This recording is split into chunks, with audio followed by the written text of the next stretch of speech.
Let's have a look at the PMA itself. So the PMA is a 4,000 word piece of work. The usual rule is that you are allowed to write plus or minus 10% of 4,000 words. So if you write 4,400, that's absolutely fine. In practice, though, if you write 3,600, if you write 400 words less than 4,000, then there's a very good chance that you won't have written enough. In those 400 words, you could have actually, that can sometimes be the difference in some people's work between a pass and a fail. An extra 400 words where they've just added an extra piece of analysis or an extra model, just an extra layer of analysis or something like that, that might have just tipped them into a pass rather than a fail, or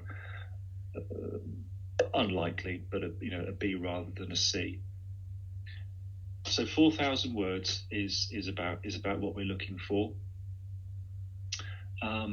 And just to say at this point, those 4,000 words do not include the contents of tables. Okay, so if you did actually want to write a little bit more, you could do worse than summarize a lot of your thinking in a table or two. If you wanted to explain the the Big Five personality model, for example, you could describe all of that in a table and then leave yourself some word count to actually write about what it actually is and what it actually means. Other things that are not included in the word count include direct quotations. So you may see something that somebody has written in an article, and you may choose to use those words exactly in your work. If you do that, you have to put your quotation marks around that quotation and be very clear in following that quotation with the name and reference of the person who it comes from. Okay, it is not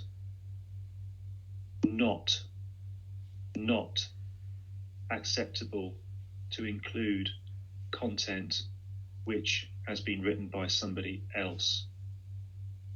That's called plagiarism or copying or stealing. I do not accept work which has been copied and pasted in from somewhere else. Some people do it, and I my first response is to ignore the content. Just ignore it. Just pretend it hasn't been written, and just mark what I can see as being the student's own work. If I see that a significant majority of the material has been pasted in from elsewhere, then I will probably just fail it. There is a process that it has to go through a panel to check whether it's whether it forms plagiarism or not. But I think if it's just been pasted in from elsewhere, it's pretty obvious, and I would just fail it. So, because what I'm interested in here, remember, what I want to see is you demonstrating your understanding of the OPP material. That's it. That you should have that in the front of your mind when you are working. I've just written a question, I've written an answer. Does this demonstrate to Richard my understanding of the OPP material? Or is it my understanding of some other completely different material? If so, where's the OPP content? Is it my understanding of the case study organisation? Yes, it is. Okay, but where's the OPP material? Is this OPP material that has been pasted in from another student's essay? Yes, it is. So it's not demonstrating my understanding of the OPP material. Okay. I hope I'm making myself clear. So, just to go back, we have 4 questions in the PMA, each requiring about 1,000 words. The first one reflects the work we did on Monday. Assess how the case study organisation could increase the motivation of employees for a better understanding of their personalities and emotions. Now, I'll just let you look at that for a minute. I'll have a cup of tea.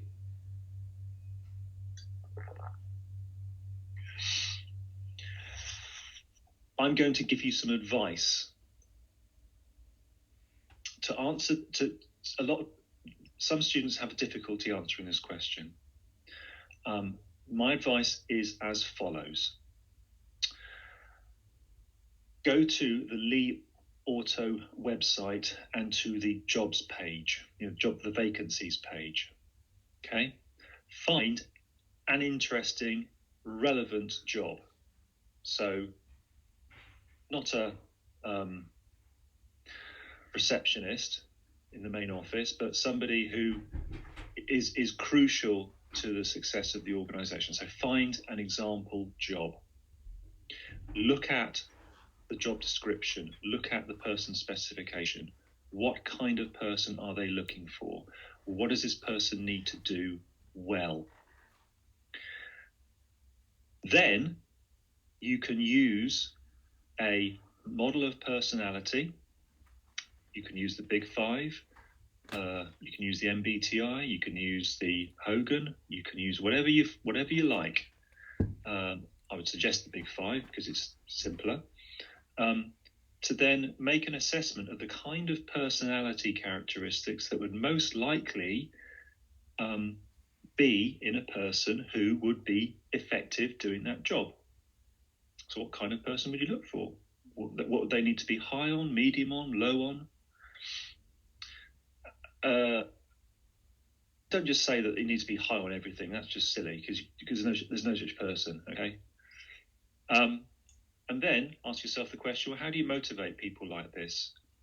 Let's have a discussion about what sorts of motivation there are. Intrinsic, extrinsic. What kind of motivation, drive does these kinds of people tend to have? And how can I satisfy it using my mixture of extrinsic and intrinsic motivators. There's also a bit there on emotions as well. And just to say, the bit on emotions is really going to be about how you create the conditions where staff are less likely to experience negative emotions. Okay?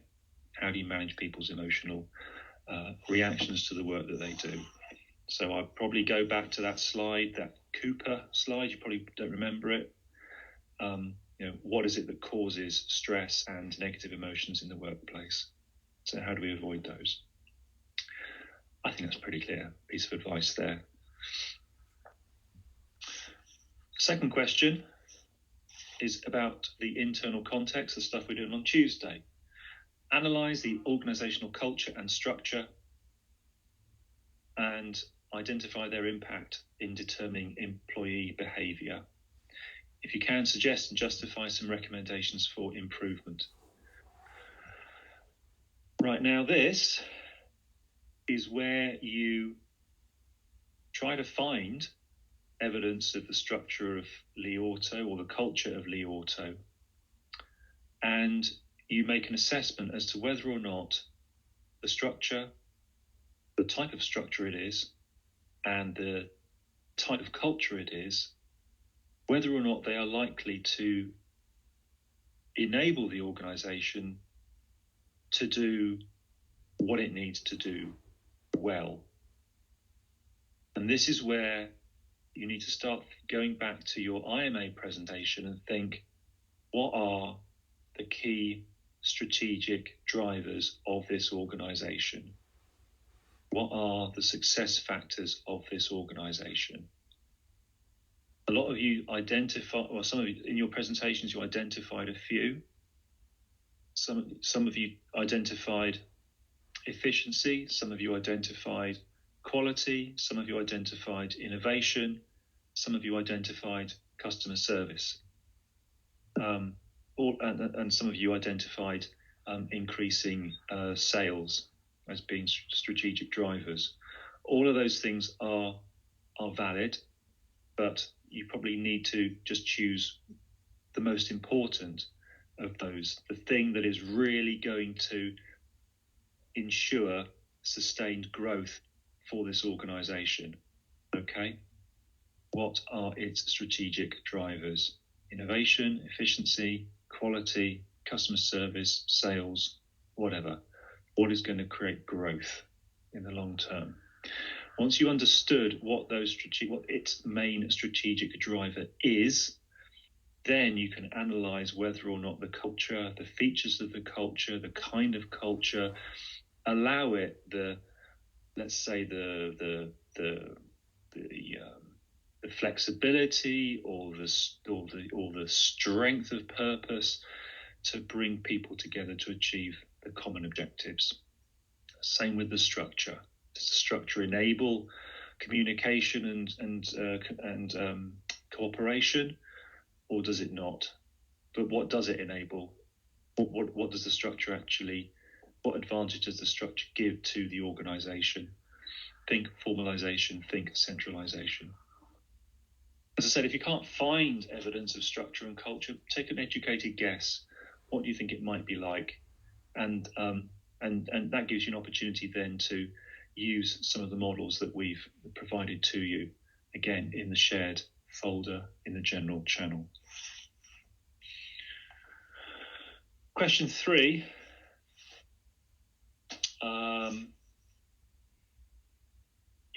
This is 25% of the module marked question 3.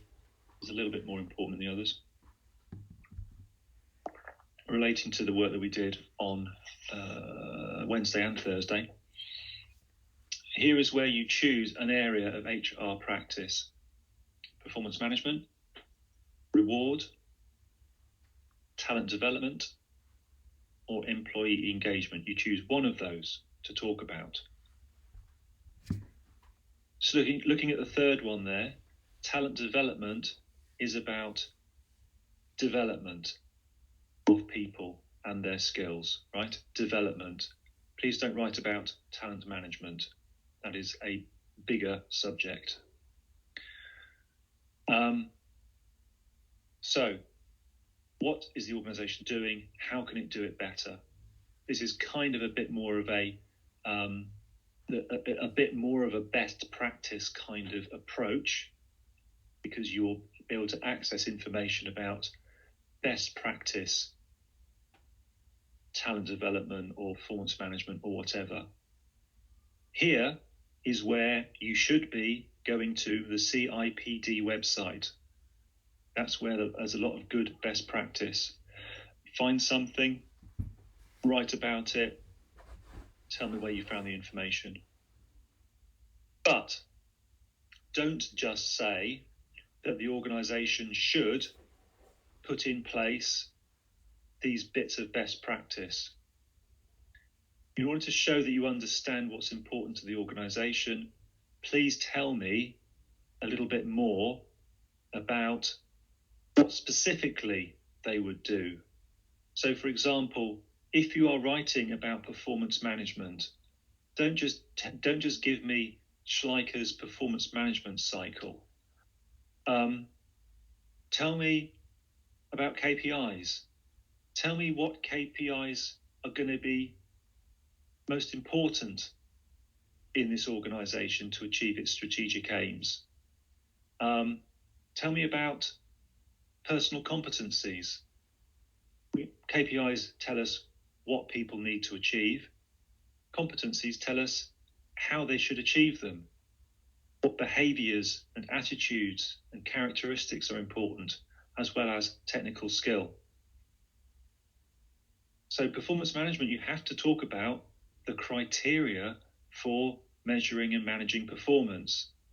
You can't do that unless you talk about KPIs and personal competencies. You'll find more about those on the CIPD website. In the same way, talent development. Don't just write about possible ways of developing talent according to best practice. Tell me about what specific skills need to be grown within this organization, not just to be effective now, but to be effective in the medium to long term.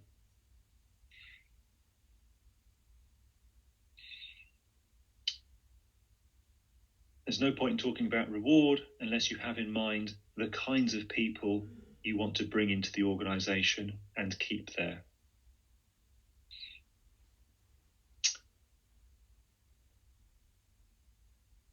You write about employee engagement, make the link. Why is engagement particularly important in an organization like this? Again, you can make the link back to its strategic driver that you have identified for it.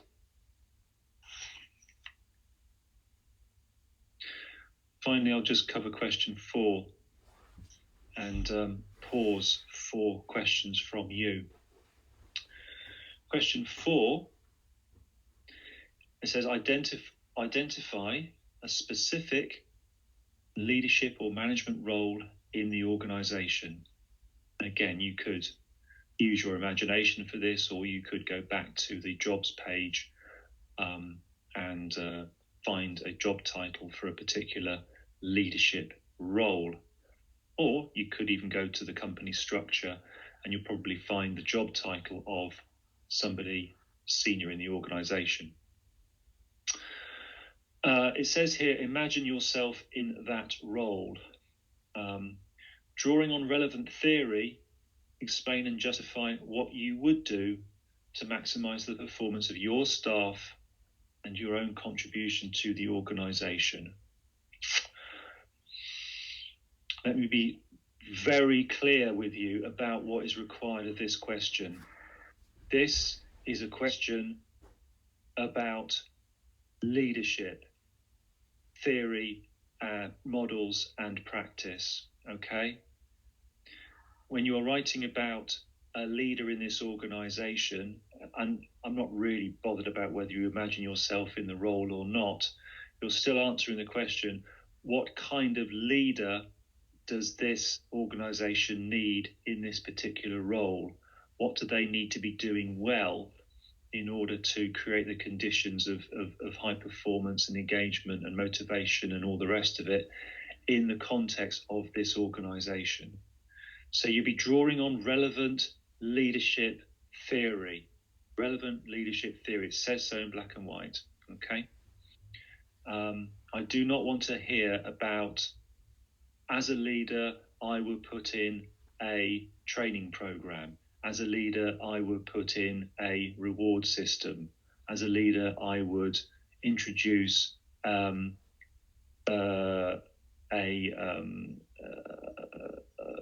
customer service app for our cars. I'm not interested. Those may be the sorts of decisions that leaders might make in running a business, but this is a question about leadership theory and how it can be applied. I hope that's clear.